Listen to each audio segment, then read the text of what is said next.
Pacific regional meeting and our media advocacy to action for the Western Pacific. It's terrific to see you all. As I was just saying, as some people were joining, it was really nice to see so many people from the Western Pacific in Singapore a few weeks ago. I think we had over 100 people there.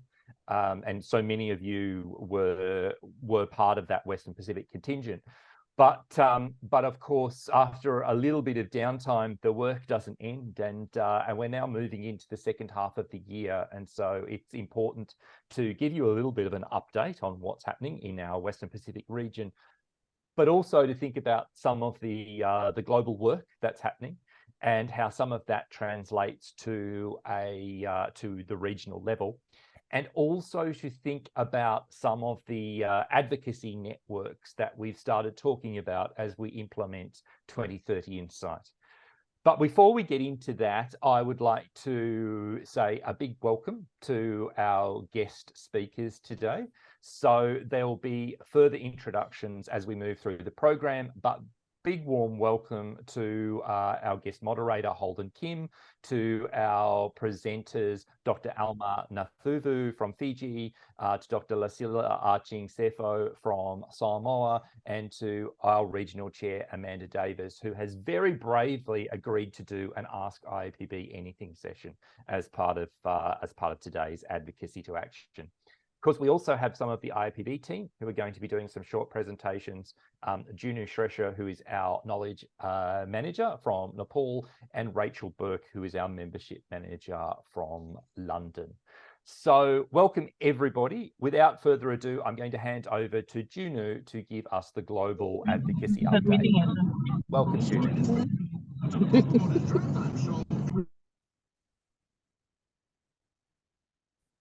Hi, everyone. Thank you so much, Drew, for introducing me. Let me share my screen and have a very short update on what's happening in the global policy in eye health.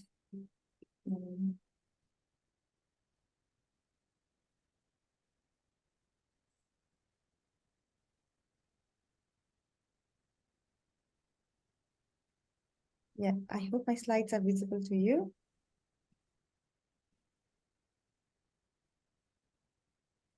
Oh, good. Thanks, Junu. Yeah, great. Let me have this in presenters. So Drew, could you please let me know, is the slide visible, or there are a lot of other slides as well at the same time? It's visible, but it's not on presentation mode, so we can see all your slides. Okay. That's better. That's good. Yeah, thank you so much. Yeah. So this is the second regional update session for the Western Pacific. So in the first one, I was in Geneva to participate at the World Health Organization Executive Board. And in this, in between the January and now, so we have participated in the World Health Assembly in Geneva, which was from 21st to 30th of May this year. So the World Health Assembly is the highest health policy setting body of the world, which is composed of health ministers from 194 countries. And at that assembly, IAPB, we presented the first ever group statement among the member states meeting under the agenda of the prevention and control of the non-communicable diseases. So we highlighted the conditions of eye, such as type retinopathy, glaucoma, age-related macular degeneration, complications of high myopia, and rare eye diseases. So our statement urged member states to strengthen healthcare services to ensure timely diagnosis and treatment to prevent potential vision loss by integrating eye care within the healthcare system. So that constituency, the group statement, was supported by other 7 non-state actors in relation with the World Health Organization. The next coming up is the refractive error resolution. IAPB is supporting the process for a World Health Assembly resolution on the refractive error in next year World Health Assembly, that is in May 2024. So as we all know that refractive error and myopia is a growing public health issue, and the half of the world's population is predicted to be myopic in 2050. So in order to tackle that situation and also to respond the call to action on the WHO's World Report on Vision, which was launched in 2019, the World Health Assembly resolution on integrated people-centered eye care, and also the first ever United Nations General Assembly resolution on eye health, that was Vision for Everyone. And the global target, which the countries adopted on effective coverage of refractive error at the 74th World Health Assembly in 2021. So to respond to all of this and also the growing burden of refractive error, we are supporting a World Health Assembly resolution in next year. And at the moment, we are having a very strong support from Malaysia and Singapore for the resolution in leading and also in co-sponsoring the resolution. So the next one is the SPECS initiative. WHO is developing a new initiative on refractive error, SPECS, to support countries in achieving the World Health Assembly endorsed 2030 target on in effective coverage of refractive error. This initiative is aimed to develop technical guidance to facilitate integration of refractive error services and provide platform for stakeholders to promote united action and coordinated advocacy for the target on refractive error. So some of the trials for developing this initiative were conducted with the IAPB Western Pacific members in South Korea. So this initiative will be launched in next year. The SPECS is also an abbreviated form for the 5 strategic pillars, so which are developing innovative models of screening and delivery of spectacles, support the training of professionals, improve eye health education, public education, targeting the prevention and management of refractive error, reducing the cost of optical services, and ensuring robust surveillance and monitoring of effective coverage of refractive error. For those who were in Singapore 2030 Insight Live, WHO also presented a session on SPECS and also in the IAPB board meeting in June this year. The next one is Advocacy for Eye Health, a beginner's guide. This year at IAPB, we are developing a beginner's guide, which is basically aimed to the beginners in advocacy who want to advance eye health policy and outcomes in the country by driving the change through government and institutions. So this is a very short, brief guide in a simple language, which talks about what advocacy is, how to make a powerful case in eye health, and building an effective advocacy project, some advocacy messages, and very useful tips and tricks for successful advocacy. So this advocacy guide will be released very soon. So this is in the design finalization stage, and we are hoping that this will be up very early next week. So please keep tuned on IAPB's Advocacy to Action website for that. So as a part of collaboration with International Labour Organization, we did a collaboration with ILO this year to write a joint policy brief on eye health and the world of work. So the brief is going to be launched on 5th of September this year in Geneva, the International Labour Organization's headquarters. So this collaboration is the eye health's work to showcase the impact of eye health and the productivity and the employee and employer's eye health. So to highlight that, we have also this year's World Sight Day theme as Love Your Eyes at Work. And I'd like to hand over Rachel Brook, our membership manager, to talk briefly about this Love Your Eyes at Work and World Sight Day this year. Thank you so much, Ru. Thanks, Juno. Hi, everyone. Yes, so just a quick verbal update for me on World Sight Day. As Juno mentioned on our slides there, this year's theme, you might have already seen it, is Love Your Eyes at Work.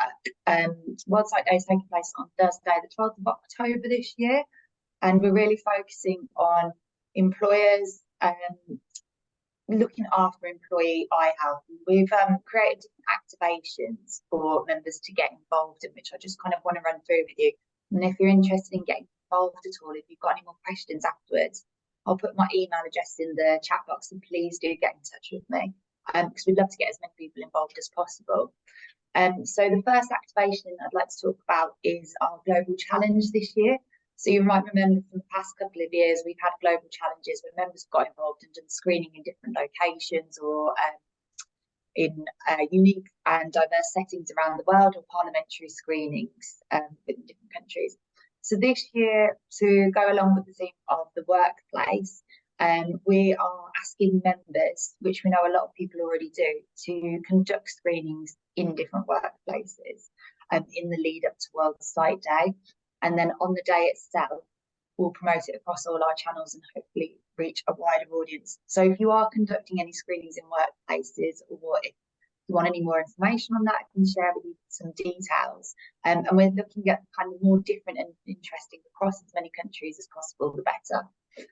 And we've also got a lot of resources. So we've got all the resources, the posters, the logos, the social media resources that we've had in previous years, which we've built upon this year. We've also got specific workplace resources, and we can share those with you after this talk today. And also just wanted to mention to you about the pledge. So you may recall the past 2 years, we had our pledge target of 1 million screenings and asking everybody to pledge any screenings that they're doing in the month leading up to World Sight Day. Last year was 3 million. This year, we have increased that to 10 million, which is wildly ambitious. And we've extended the window for this to the 100 days leading up to World Sight Day. So from the 4th of July to the 12th of October, if you are able to provide us with an estimate of the number of screenings or surgeries that you're doing in that time period, please do let us know, because it's really important we get everybody involved in this. It's going to be a huge media moment for us all if we're able to achieve that goal. So again, please do send over your pledges to me. I'll put all my details in the chat there, and we'll follow up with you afterwards. So if you have any questions, do get in touch. Thank you. Thank you, Rachel, and thank you, Junu, for the update. As I mentioned in my opening spiel, there is a lot happening, and we sometimes forget when we have the big events like Singapore that the work continues. But I know, talking to the team this week, how much work's being done at a global level in Geneva and New York, and we saw that from Junu, and of course in our sector, how much work is being done in the lead up to World Sight Day. So just to really reiterate Rachel's point there about supporting the World Sight Day activities and submitting those screening numbers, because it will be amazing if we reach that 10 million target. And also a little bit of an encouragement for this region. Last year, as Rachel mentioned, we had a target of 3 million. In this region alone, we did 2 million. We had huge numbers from countries all across the region. And in fact, in this region, from Malaysia, we had the only pledge by Ministry of Health across the entire globe. So it's really exciting, World Sight Day for our region. It's also the region that first sees the new day. So many of you in the Pacific Islands and in New Zealand are amongst the first countries to get involved in World Sight Day activities on that second Thursday in October. So really, please get involved. Now, today is also about advocacy to action, and I wanted to talk a little bit about the advocacy networks that some of you were asking me about in Singapore, and that will start to become a little bit more apparent as we move through the end of this year and into the new year.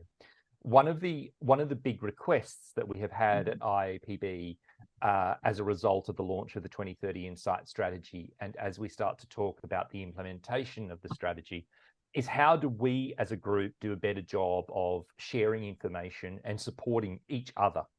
So we're quite good at sort of transforming the messages from a global level to a regional level or a national level, and we're quite good at sending the messages back the other way. But how do we do better at cross-sharing? And in many countries, we have national prevention of blindness committees, and we have Vision 2020 committees, and they do a fantastic job.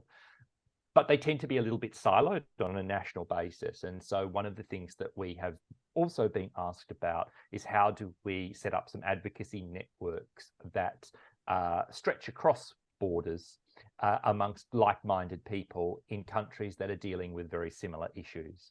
And so we're grappling with this at the moment in the Western Pacific, but not just in the Western Pacific, or all across the world. I was very lucky in the week before the Singapore meeting to attend the PacEYES meeting in Suva in Fiji, and I think it's really important to highlight what a terrific meeting that was, because we've been very focused on the successes of 2030 Inside in Singapore, and it's overshadowed a little bit all of the great work that was being done in the Pacific Islands at the PacEYES meeting. That PacEYES meeting is held every 2 years, and it was a fantastic opportunity for the first time since COVID to meet all of the Pacific Island practitioners again.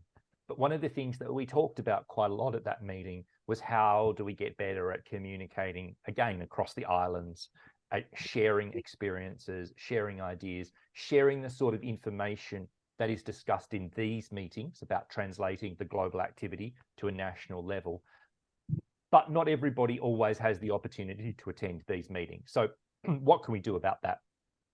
And happily, Dr. Alma, who is the new president of PacEYES and who's joined us today, and I have been able to have some initial conversations about that. So that's a case of watch this space. But I'm very, very interested to hear from anyone who is interested in being part of a cross-national or regional or even national advocacy group. We're still framing the idea, and so we're interested in people's thoughts. It's not to tread on the toes of existing bodies. It's not to get in the way of national committees, but it is so that those national bodies and committees can share information and best practice and even lessons learned between each other. So that's a little bit of a theme that's going to be running through today. You will notice that our advocacy meetings have become more intimate, and that's quite a deliberate tactic to attract the people who want to be part of a group and a discussion and a little bit more interactive in these conversations. So that's it from me for the moment. I am now going to hand over to our guest moderator, Holden Kim. Holden, many of you have already met. Holden is one of our most engaged members in the region. He is the CEO of LabSD, which is an eye health technology focused company that is based in Seoul in South Korea, and Holden works all across the region, particularly in the Mekong countries and also in Papua New Guinea, but also across the globe in countries as diverse as Malawi and India. So Holden, I'm going to hand over to you and leave it to you to take away the discussion with our guests. Okay, thank you very much, Drew, for the introduction. Since you took my opportunity to introduce myself, I will take our distinguished speakers opportunity to introduce themselves. I'll be introducing them. Okay, so we have 4 speakers today. First is Dr. Lucilla Aching Sefo. She's a Chief Ophthalmologist of Samoa and newly elected Deputy President of PacEYES. Congratulations, Doctor. And Dr. Lucilla has been involved with PacEYES and eye health advocacy for many years, and she will be talking about some of her experiences. And there's also Dr. Alma Nacuva, from Suva in Fiji Islands, where she works at the Pacific Eye Institute and the Suva Colonial War Memorial Hospital. Dr. Alma is newly appointed president of PacEYES. Congratulations again. And she will be telling us a little about her vision for the coming years. We have 2 Amandas amongst the speakers. Amanda Huang is Fred Hollows Foundation Country Manager in China. She will be talking to us about her advocacy experiences in her role in China and also in the broader region. And lastly, there's Amanda, or we can ask IAPB anything. Oh, wow, that's going to be a tough session. There's no one who better can answer our questions. So Amanda Davis, the regional chair of the Western Pacific region, will be joining us today. Okay, so I guess our first speaker would be Dr. Alma Nacuva. We're going to be talking about the advocacy needs in Pacific Islands, and I believe there's no better person to speak about this than Dr. Alma Nacuva. Dr. Nacuva, could you please share with us today about the activities that PacEYES is doing in the region, and what are your plans over the next couple of years? You can share presentation if there is any.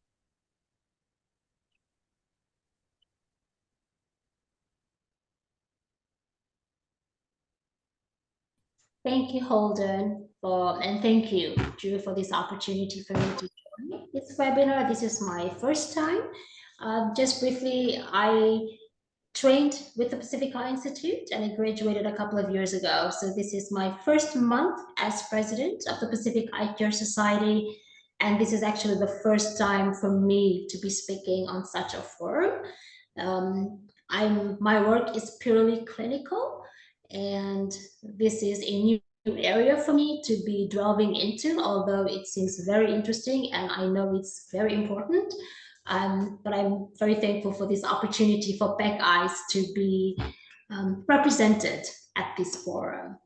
So just briefly, for the Pacific Eye Care Society came about as a recommendation as a result of a meeting that happened back in 2002 and 2003 between certain NGOs, which included Fred Howes Foundation New Zealand and some local and regional doctors. And as a result of that first meeting, there were two recommendations.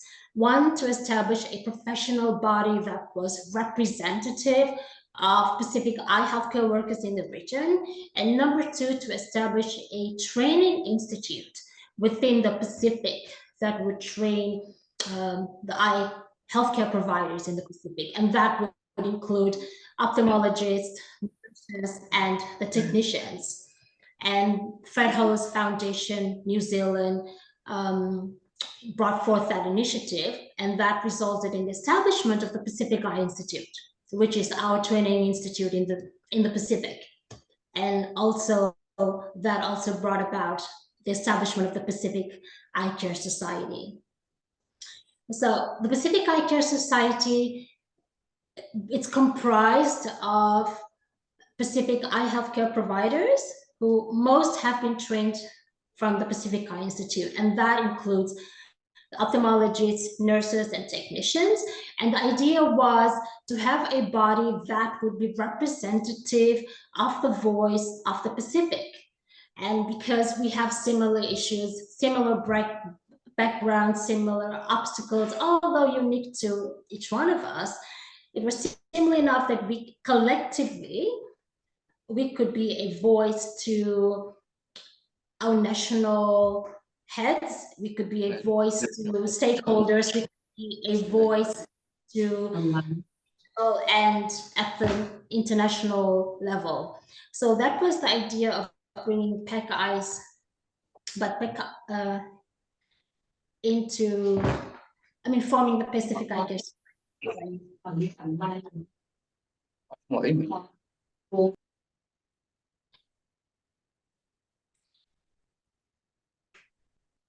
So the Pacific Eye Care Society was established formally in 2003, but it was legally registered formally in 2013. And our regional eye healthcare conference that we just held back in June represented 20 years of our society since it started. And essentially, as we have come forth, we have recognized a few successes. And some of those successes have been that we have become more recognized at not only the regional, but also at the international level. And this is in thanks to our very strong support from our stakeholders. And that includes Fred Howes Foundation New Zealand, the Pacific Eye Institute, IAPB, and the South Pacific Community, SPC. And something that came forth strongly after our regional conference was that there is a need for Pacific Eye Care Society to restructure itself in terms of its its governing structure, in terms of its strategic plan. We felt there was a need to change that and sit down and make perhaps a new vision and a new mission and goals that allowed us to plan better for the next 5 to 10, 15 years. So a major objective for us in the next 3 months is that restructuring process. But at the heart of that is about us helping each other in the Pacific and it's about eye health service, primary eye health service, secondary eye health service, tertiary eye health service, and it's about how can we improve eye health service equality. We have very limited human resources. We don't have much funding in terms of what we are given to provide our services. But how are we able to ensure that our people have equal access to the services that we provide? So that is something that we are looking at, and it's something that is at the heart of us, because most of us, we work for our ministries, we work for our governments, and so just representing the voices of our people, it's about equal access to eye healthcare services that are being provided in our settings. And for some of our people, they only have access to primary healthcare. Some, they have access to only secondary, and there's the few who have access to tertiary. So for us, it's about how can Pacific Eye Care Society help in strengthening the systems that we have in our countries to be able to bridge those gaps in terms of helping our people reach these levels of eye healthcare services. So that's our heartbeat at the moment. How can we bring that to life? How can we plan to help our people in terms of eye health service equality? Thank you. Thank you very much, Dr. Nacuva, for sharing. And I just have learned that Dr. Lucilla Atonchi Seppo is not with us today because of the technical difficulties with the internet. So we will go on to Amanda Huang first, and maybe we can get back to Lucilla later when she joins, if she joins. So Amanda Huang, regarding the gender equity advocacy, IAPB and the eye health sector recently had a global event 2030 in Sight Life in Singapore, where you were one of the eminent speakers in the session, leaders' lessons to catalyze change. Could you please share about your experience and learning from the gender equity session? Thank you very much, Holden, for the question. Actually, if allowed, I would like to start maybe a bit back to the advocacy journey we have in China and how we have been evolved from just focus on eye health alone, but now becoming more broadly to integrate more social elements in our advocacy plans. So the Fred Rose Foundation in China, we have been doing advocacy work, have standalone government engagement and advocacy project for 10 years by now. And we have been taking a comprehensive approach, both top-down and bottom-up, to strengthen both the advocacy capacity at national and provincial level, but using evidence-based approach to demonstrate what is the feasible model that we can demonstrate to the government, and therefore they can integrate into their agenda. So, for example, since 2016, we have been collaborating with National Health Commission for a joint national blindness prevention management course for 7 years already. And this is an annual opportunity that we can get together both the national stakeholder and also representative from all the provinces across China to talk about eye health planning and management issues in China. And one of the long-standing agenda is to talk about the development, implementation, and also monitoring of our national eye care plan since 2006. So by now we have our 14th national 5-year eye health plan, and very soon, starting from next year, we will discuss the 15th national eye health plan.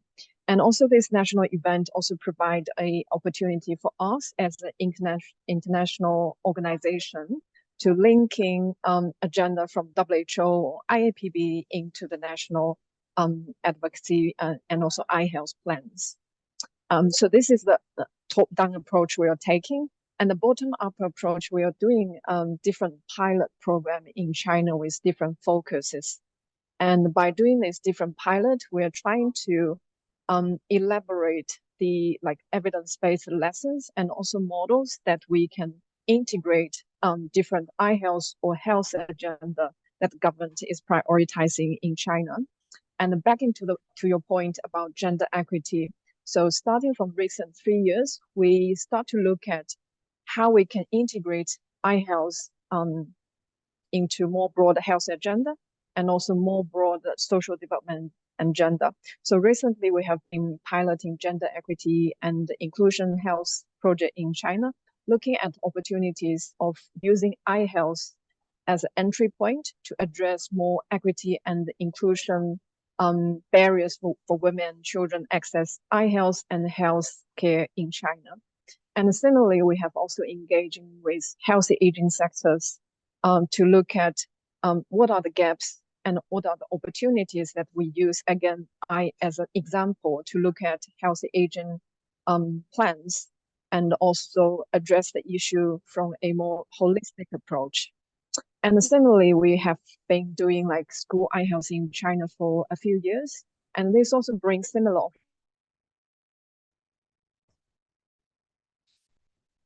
with women and children's development sectors to bring eye health into a more social focused priorities rather than before 10 years before we frame eye health as a very clinical or medical agenda in China.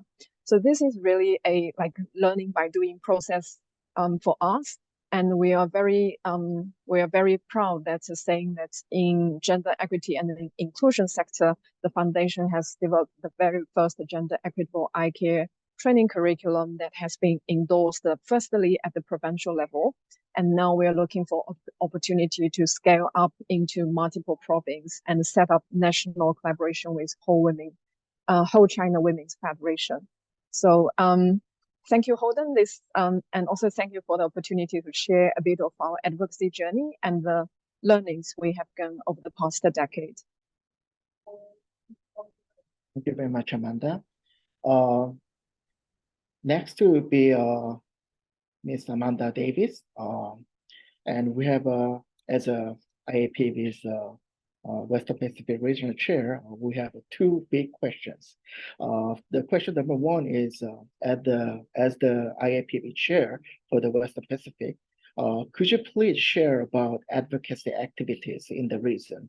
And I just wonder if you are seeing an advocacy network in the region could support in such activities. The second question would be, it would be great to hear about IAPB's or your thoughts on creating and mobilizing such network in the region to translate the global commitments to the region and the countries. Thank you, Holden, for those very simple questions.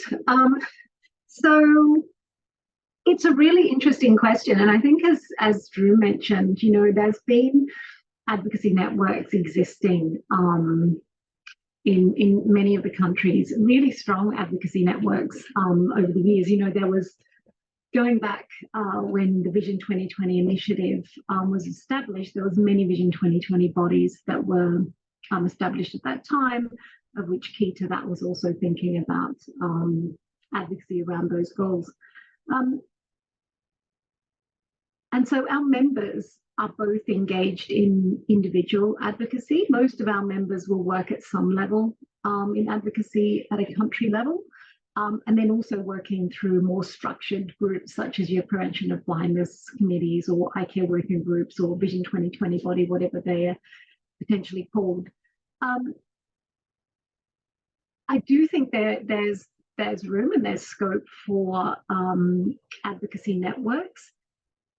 I think we do have to question too much duplication and where we need to rationalize that. I mean, a big part of the role of IAPB in the region is to provide learnings, is to sort of facilitate members coming together and sharing that. So I think that around potentially quite specific areas, so the intent of the advocacy is quite well spelled out. I think that could potentially make sense. Just hearing Dr. Alma talk about PacEYES and what unites the Pacific Islands. So whilst you've got island nations, there's a number of issues that unite them, of which it may make sense for them to come together in an advocacy network for both for learnings but also for advocacy. I think the other interesting part and the other opportunity is also thinking around that broader integration, as Amanda Huang was just talking about, thinking around sort of gender. Maybe our advocacy networks need to extend beyond eye health and be thinking about, more collaborative advocacy networks. Who else are we bringing into those advocacy networks to have sort of bigger impact? So I do think that there's potentially scope. I'm glad to hear that there's sort of quite a big consultation process to think about this without us just sort of reacting and setting these things up without really thinking through them. In terms of actual advocacy that's happening at the moment in the region, there's a few examples, and one of those is actually around the CHOGM meeting that's coming up in Samoa next year, 2024.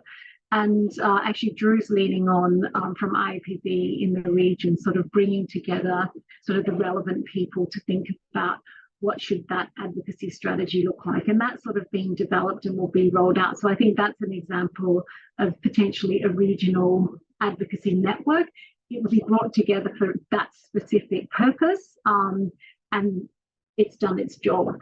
One of the things I think sometimes in the sector we're very good at is setting up networks or working groups and things that just go on and on and on, and they never seem to end. So I'm a big fan of being task orientated and being quite specific about what you're trying to achieve. And I think advocacy networks should be no different, be very clear on what you're trying to achieve.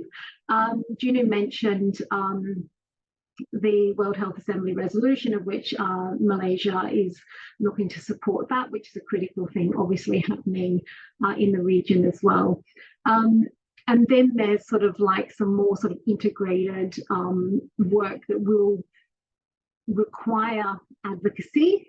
Potentially do we bring them together as a region? We'll have to think about that. One of those, of course, is that WHO SPECS strategy. Obviously, refractive error is a critical issue in our region, more so than anywhere. So that will become a really important discussion for our region going forward.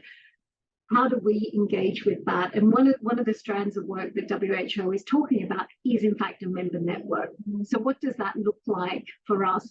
If there's normative work that's being developed through WHO, what is our role as members of IAPB, as a group, membership group under IAPB, for advocating for those sorts of changes, for advocating up to member states to implement tools, to think about the targets, the EREC targets. So I think that there's sort of quite a big body of work that will be coming up in the region and will make us think a little bit differently about the advocacy. In this case, we're not advocating to WHO to do this because they're already on board.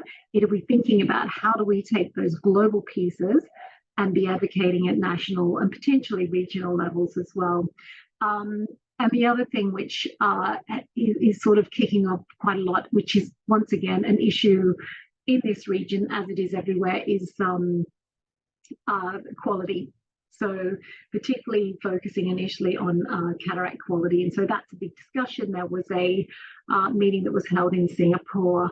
So that is obviously something that working with WHO, who have now basically agreed that they want to be developing a competency framework. Then what does a sector collective approach look like? How do we then come together with what is our ask, what are our key messages for governments, and how do we share those across the region? So I think that I don't think there's one answer. I think it depends on what we're advocating for, and be very then cautious about how we're establishing a network to respond to that particular piece of work. Thank you very much, Amanda. There actually is a question from the audience, and the question is, what was your #1 takeout from the 2030 Insight Live in Singapore? The takeout from the conference? Yeah, from the conference. I think one of the things that was really obvious, it was obvious to this region, it was obvious globally, is the amount of work that's being done by members. It's the amount of evidence that's been created. There was more work than could be fit into the agenda or the sessions. The sessions were jam-packed, which is great. I mean, there was no struggling to find content. But one of the things, and this has probably been a bit of an impact of COVID, is we have to a degree a level of coordinated effort, but I think we need to look and go to that next phase of a collective effort, and what does that look like? And so that's really not members just sharing what they're doing, but members coming together and having one collective approach to a particular problem. And we're starting to see, I think, the beginnings of that in a number of areas, but for me, that was the takeaway. There's not a lot of examples where you've got different member organization putting their sort of egos and their own needs at the door and coming together to solve a big problem. And I would think that's our next step, and that was my big takeaway of what's missing still in the sector. Okay, and this is a question for Alma. What is your #1 advocacy need in Pacific? In the Pacific Islands? Oh, actually, this is a question for Alma.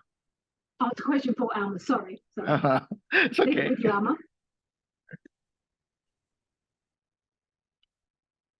Sorry, can you repeat the question? Sorry. Yeah. The question was, what is your #1 advocacy need in Pacific? What do you need the most regarding advocacy?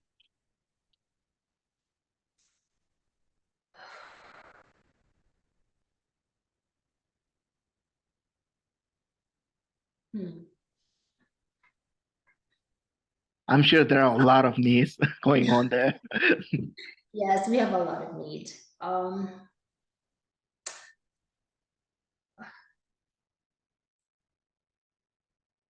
Well, okay, so from I don't know if this is personal or not, but just based on something that I'm seeing in the clinic, and just based on something that I've been discussing with one of the consultants in terms of maybe this is something we need to address in terms of a study proper, is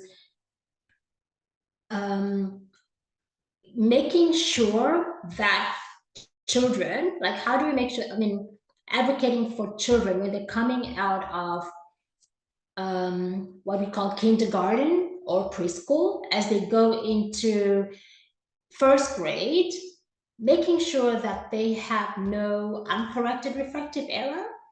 Well, that's just because what I see in the clinic is that we have children coming into high school with uncorrected refractive error.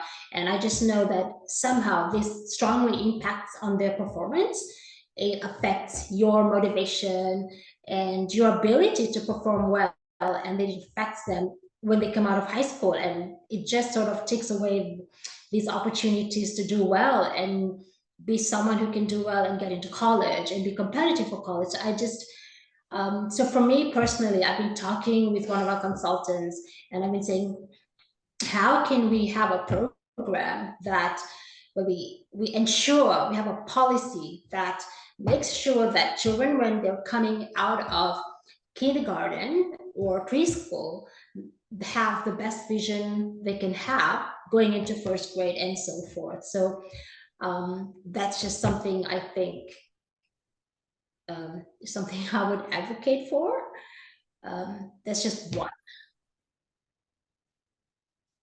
Does that answer Yes, the question? I believe so. Yeah, there need to be emphasis on the correction of the reflective error before kids are joining the school, and it highly impacts their performance at school, as well as I think like it also affects the attendance as well and everything that is related to academic performance. So, and it's easily preventable as well. So I think it's like a really efficient way of intervening.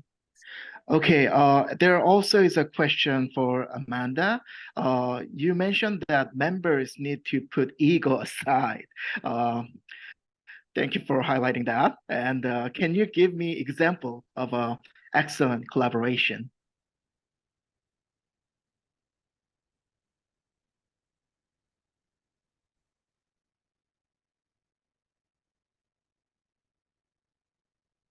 Sorry, I just better take myself off mute. That might help.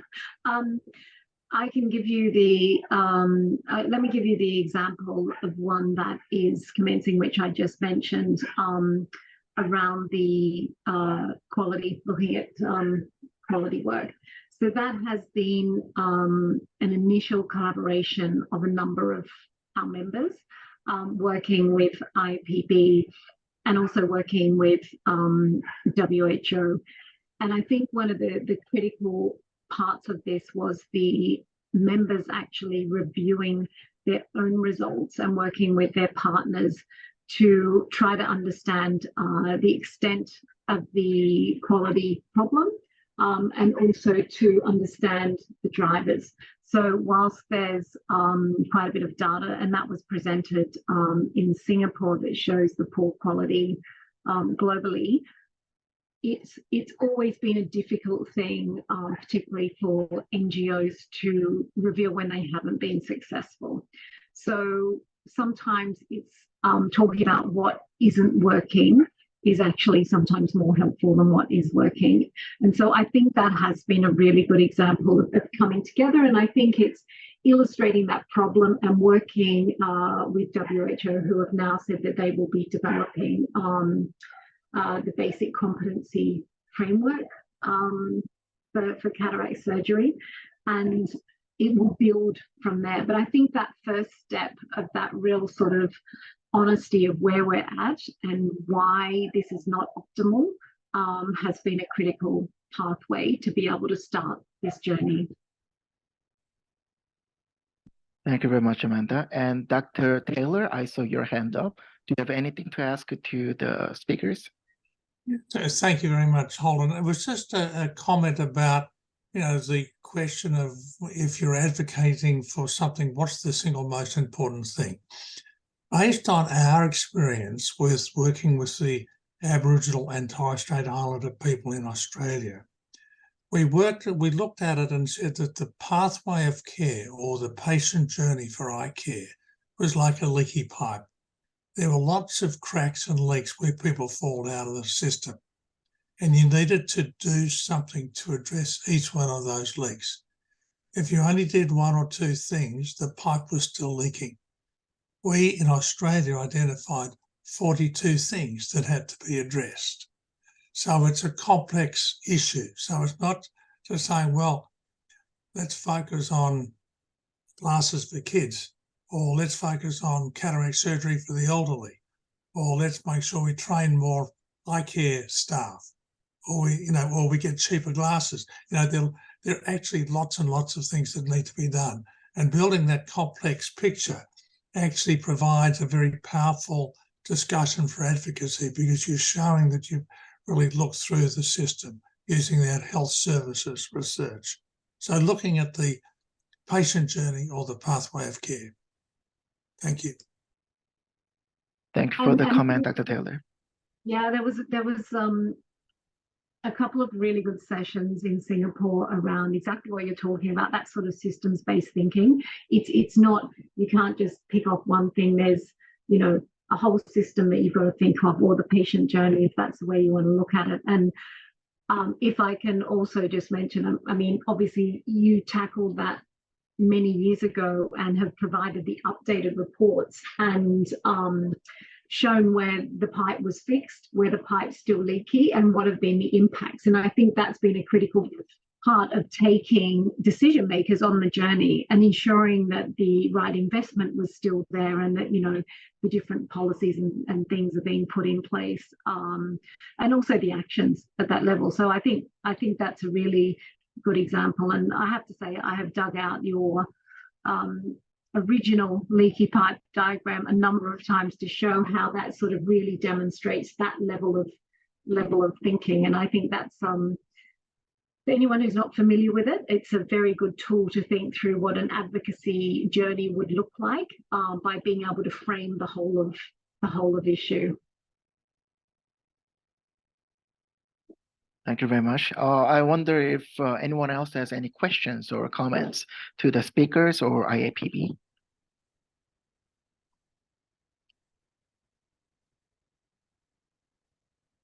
You may just hop in if you have any questions.